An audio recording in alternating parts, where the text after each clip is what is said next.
everyone, and welcome to October's update. You know, I'm so encouraged by what I'm seeing across the network. Last week I was down in Sidcup whilst we filmed what they're doing with the local school and the local library that New Gen now run, and it was so inspiring to see how they as a church are taking the gospel into those places and spaces. And then on Sunday morning I was over at the community church in Burton, where they are seeing a steady stream of salvation, having baptized 10 in June and then another 10 in September. And again this Sunday just gone, I ended my talk with a simple prayer of salvation, and a young woman came up at the end saying she'd been coming to the church for 4 weeks and wanted to officially give her life to Jesus. And even here at Open Heaven, we're seeing quite a lot of God appointments with people who, interestingly, not yet Christians, who started reading the Bible, are getting drawn to Jesus in that way. Even this Sunday at the afternoon, at our 18s to 30s gathering, 2 students wandered in and asked if they could take a Bible to start reading it. It seems to be a clear thing that God is doing. So we've asked some ex-missionaries who are part of our church community to do some training sessions on discovery Bible studies, which is just a way of reading the Bible with those who would say they're not yet Christians, to help them discover God for themselves through His Word. We're just noticing how God seems to be working at this time and trying to align ourselves with that. So there's lots of good things happening across the network, and we're so looking forward to our annual Leaders Conference next year, celebrating 40 years since Pioneer was officially launched as a charity. We're taking over the Hayes Conference Centre in the beautiful Derbyshire countryside, and we are going to be having so much fun together. We've got Pete Hughes and Emma Stark as part of the lineup of speakers, and just recently Martin Smith confirmed that he can start us off leading us in worship on that opening night.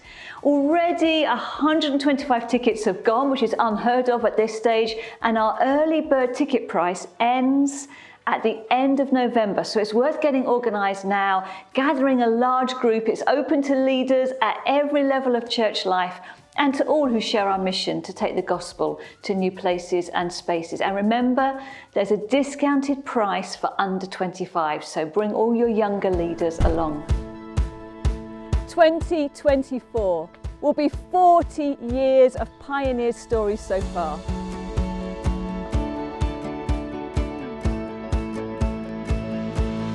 "40 is a significant number, often meaning a time of preparation before the next God assignment. The Israelites learnt deeper trust in God in their 40 years before taking a promised land. Jesus fasted for 40 days and 40 nights before facing down the enemy, and even pregnancy lasts 40 weeks before a child is born. Our 2024 conference is called 40, Sing a New Song. We look back and thank God for our past, but we're not stopping at 40. It's time to sing a new song for Pioneer now. It's time to tell the new stories of how we're taking the gospel into new places and spaces. And to mark this milestone moment, this is going to be a residential conference. On top of powerful times of worship and teaching, we'll be building community together, sharing meals, having fun, and perhaps even popping some corks at the bar. Book on today at pioneer.org.uk.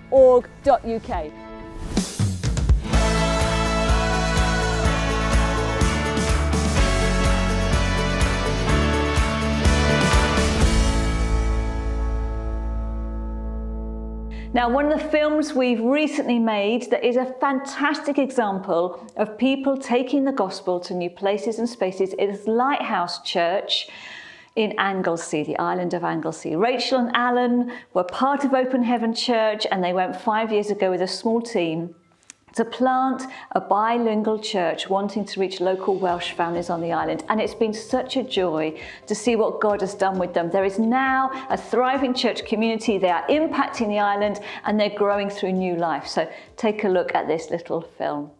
People on Unismore and on the Isle of Anglesey have always travelled off the island for church community. We felt we really wanted to take something of the DNA of the church that we loved and bring it to an area where there wasn't that expression of church.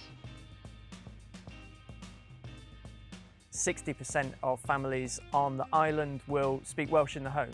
We want to provide that space where both cultures, both languages, can worship together, can be in community together, can honour one another. We had a baptism gathering where we baptised in the sea. Then we actually had to plan another baptism gathering just 4 weeks later because another 3 people wanted to get baptised. That's 8 people this summer, and from all different backgrounds. Some older people, there was a teenager, English, Welsh.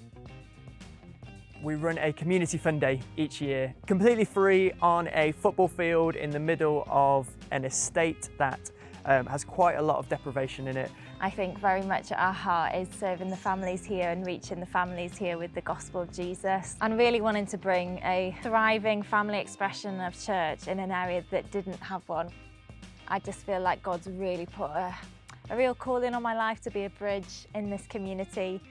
We live on a 12-acre small holding. We've been here for nearly 6 years now, and I think we've very much been through that church planting phase, from us just sitting around our kitchen table, just 4 of us, to having to hire somewhere for the first time. But now we're very much in this kind of establishment of church phase. It's exciting, but it's also like a slow progress that just builds over time. And I wouldn't have thought we'd be in this position 5 years ago, because we didn't know what we were doing, but we just went for it and we've just pursued the nudges of God. And all we really needed to hear was actually just some confirmation that this is something that we could do and that was possible.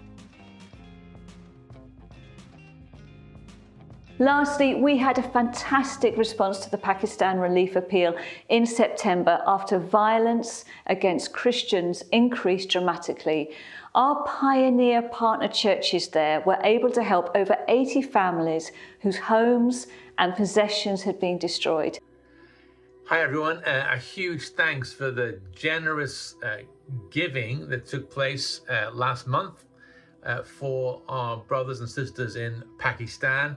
We were able to raise around £15,000 to be able to send to them. So we've sent to 3 separate organisations that we work with that are partnering with Pioneer in Karachi, Lahore and in Multan, and they've all been able to visit the affected areas in Pakistan. And so it's great to be able to share with our brothers and sisters in Christ who are going through terrible persecution. And so thank you for all that you have given. We really appreciate it.